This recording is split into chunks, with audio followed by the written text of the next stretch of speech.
The final message he left behind was as restrained and deliberate as the man himself. A few lines, composed with an elegance that felt almost unsettling, revealed not fear but a profound weariness. For years, George Sanders had embodied the cool observer, the figure whose wit cut through pretense with effortless charm. Yet within that polished exterior lived a quiet fatigue. The world never recognized. When news of his departure spread, it unsettled Hollywood not because it was dramatic, but because it unfolded with a calm that raised more questions than answers. How could someone defined by composure, brilliance, and acclaim reach such a shadowed conclusion to his story, one that still lingers in the industry's memory? Before his life became intertwined with myth and speculation, George Sanders stood as one of Hollywood's most unmistakable presences. His voice carried a quiet authority, his posture suggested effortless sophistication, and his performances revealed an intelligence that audiences admired instantly. He stepped into the industry with a confidence that felt innate, yet it was shaped by years of discipline and an early understanding that the world responded to. Those who appeared certain of themselves, success greeted him quickly. Memorable roles established him as the embodiment of refined cynicism, and awards affirmed what many already believed, that he was a performer unlike any other of his era. But beneath the gleam of recognition, there remained a subtle distance in his eyes, a look that hinted at stories the public had never been invited to hear. Long before George Sanders became synonymous with polished wit and effortless poise, his early years were shaped by an undercurrent of uncertainty. His family's movements across countries instilled in him a quiet understanding that stability was never guaranteed, teaching him to rely more on intellect than on circumstance.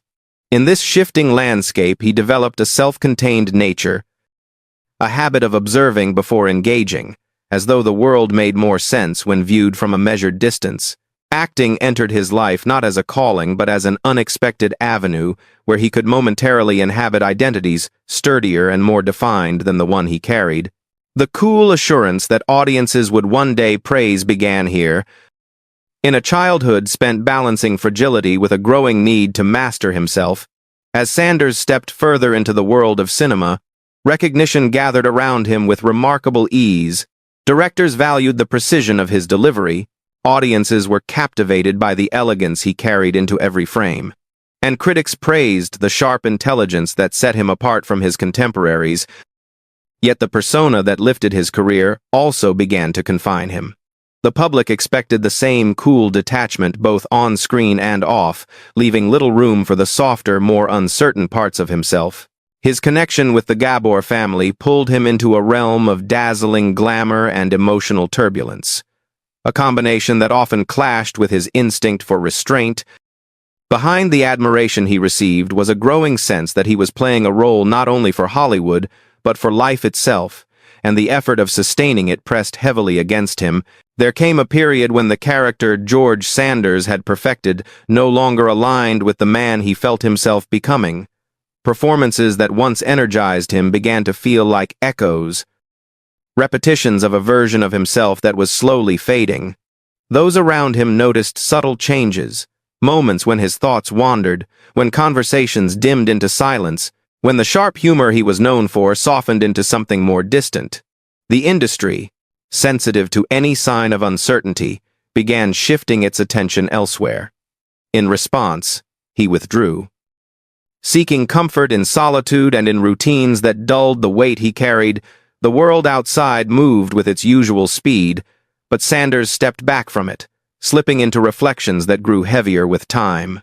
It was as though he were drifting into a quieter realm, one where he no longer needed to match the expectations that had once defined him. In the closing years of his life, the pillars that had once supported George Sanders began to erode. Financial ventures he had trusted unraveled, leaving him without the stability he had long relied upon. His health weakened, and the vibrant circles he once moved within gradually thinned, replaced by quieter days and long stretches of introspection. Yet even in this more fragile chapter, he carried himself with a dignity that never deserted him, maintaining the calm distance of someone who had spent a lifetime observing the world rather than surrendering to it. His departure left Hollywood enveloped in an uneasy stillness, not because of spectacle, but because of the serenity that surrounded it. And the mystery only deepened when a fire consumed his private journals shortly afterward, erasing the clearest record of his inner life. With those pages lost, the final layer of his story slipped into shadow, leaving behind a legacy marked by brilliance, melancholy, and an enduring sense of unanswered questions. George Sanders left behind a life woven from elegance and contradiction, a life shaped both by the brilliance he projected and the quiet storms he carried within. To audiences, he was the master of cool restraint, a figure whose every word felt measured and whose presence suggested unwavering control, yet behind that polished surface lived a man wrestling with a world that often felt too loud, too chaotic, and increasingly distant from the person he was becoming. His journey is a reminder that acclaim cannot shield someone from their private battles, and that even the most composed figures can be fighting unseen struggles. As his story settles in your thoughts, what moment from his life lingers with you the most, and what would you ask him if time allowed such a conversation? Fame and shadows, every star has its story.